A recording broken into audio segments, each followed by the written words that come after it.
welcome back to my channel. You join me here with my Tesla Model 3 long range. At least it's been mine for the last year and a half. This will be my last video with this car. Why, you ask? Why? Well,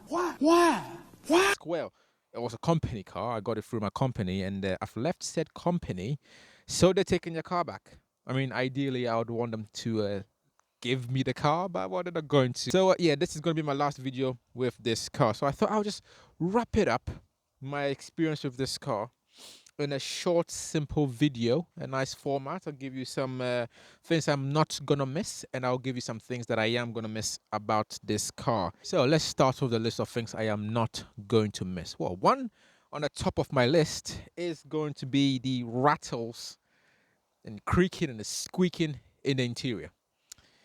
Yeah, it started about 2 weeks after I got the car, brand new. I literally went to pick it up brand new with 0 miles on it.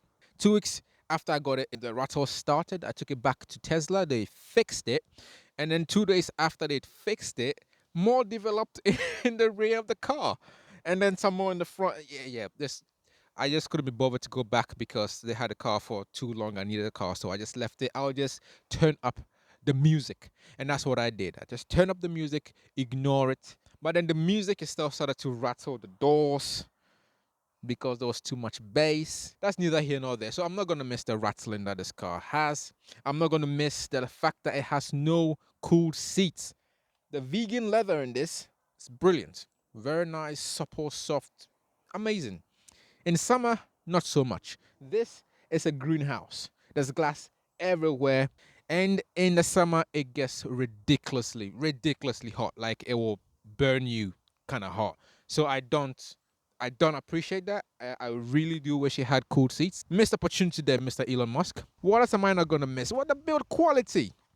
Yeah, it's fine. But when you compare it to its competitors, which have had a go in, the BMWs, the Hyundai Ioniq 5, it doesn't quite live up to it.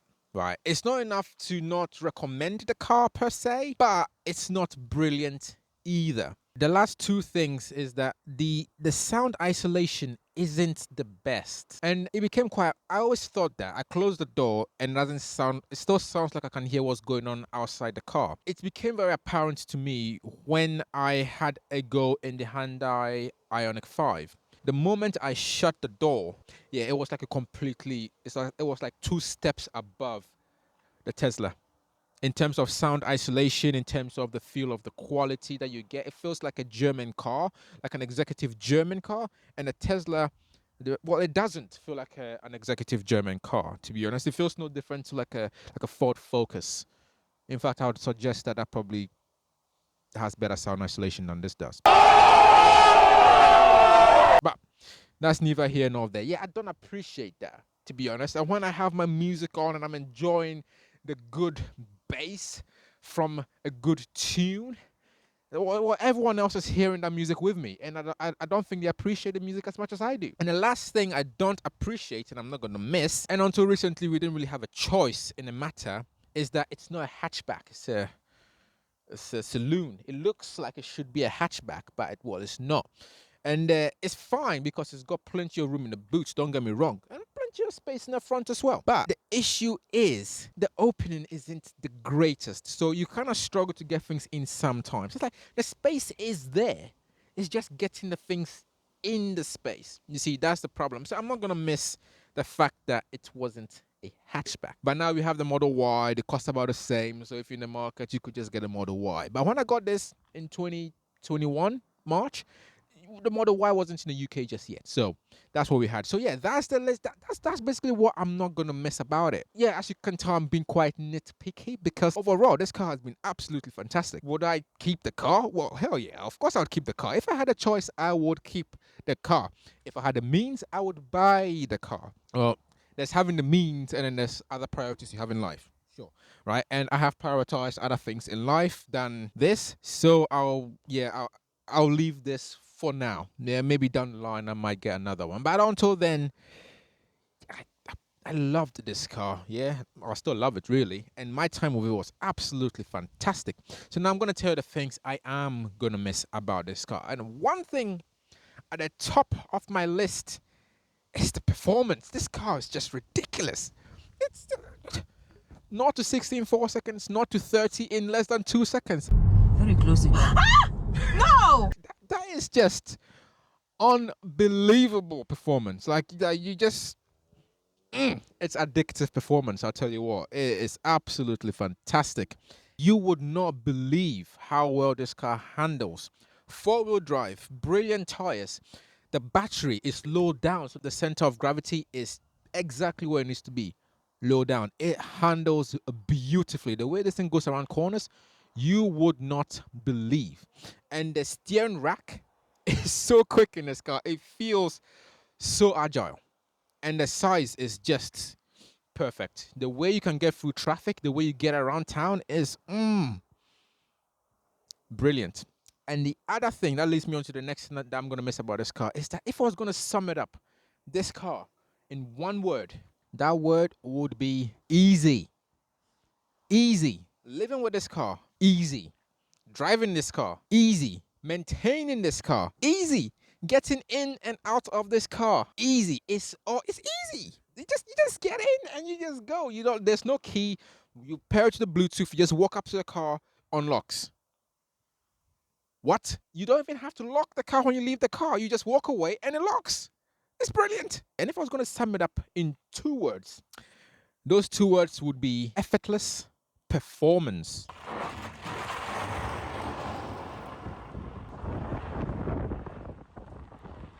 You see, not saying I've done 120 miles an hour in this car, but doing 120 miles an hour in this car literally feels no different to doing 40 miles an hour. Like, it's stable, rock solid. It doesn't even try to follow the camber of the road. It goes dead straight. You're doing 120 miles an hour and you've got one finger on the wheel and this car will not budge.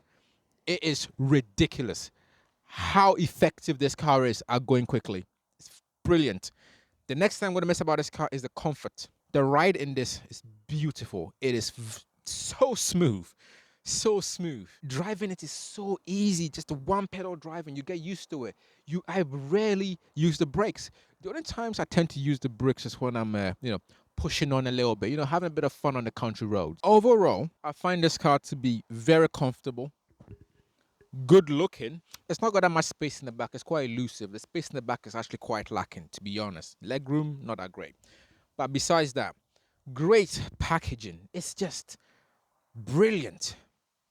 Absolutely brilliant. The head unit, it doesn't have Android Auto, Apple CarPlay. Does it need it? Not really. YouTube, Netflix, Disney Plus, games.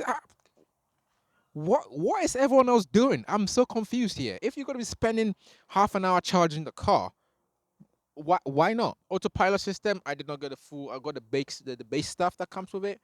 The full self-driving, it's useless in the UK anyway. Really, you don't need it. But my goodness, the basic stuff, which is just basically fancy adaptive cruise control. With auto steer, it makes long distance journeys so easy in this car.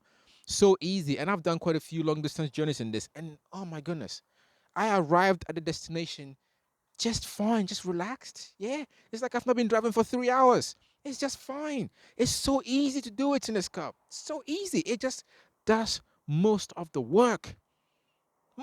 Brilliant. The charging infrastructure. Those journeys I just mentioned, it came in clutch. Literally, you just drive up to the Tesla supercharger, plug the car in, you're done. No faffing around with apps, none of that crap. I've never encountered a supercharger station that doesn't work. You just go in and you're good to go. It charges quickly enough. Yeah, and in the time you've gone, stretch your legs, get something to eat and returned, car's good to go. So as electric cars go, it's still hard to recommend anything else to this, to be honest. It's been absolutely brilliant, absolutely fantastic, reliable, sensational. I love this car to bits. Absolutely love it. Brilliant car. I am definitely going to miss it. Absolutely, definitely going to miss this car. And that's exactly why I've got this.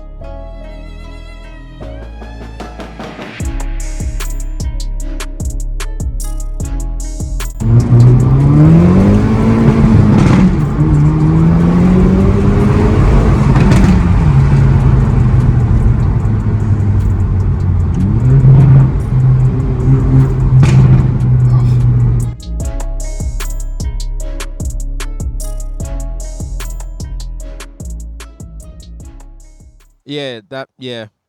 Yeah, I didn't do the electric thing again. All right, let's get into that then, shall we? Even the Tesla is sad to go. Look at it's crying. Look at the mascara. Oh no, I'm sad too, Tesla. I'm sad too.